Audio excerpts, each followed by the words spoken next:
Hey guys, Assalamualaikum. This is Sara Khan vlog. How are you all? I hope you are fine. Welcome back to my YouTube channel ZF Learning Tricks. Friends, आज मैं आपके साथ share करने वाली हूँ वो 6 English to Urdu sentences. English में दुआएं देने के sentences.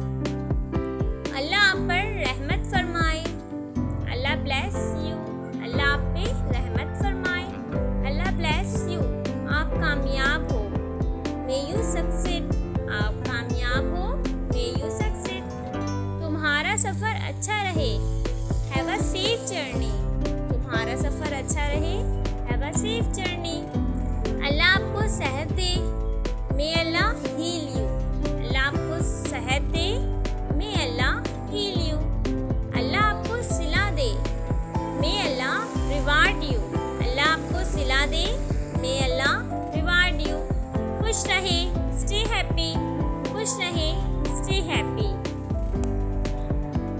So yes guys, this is the end of the video. I hope you like it.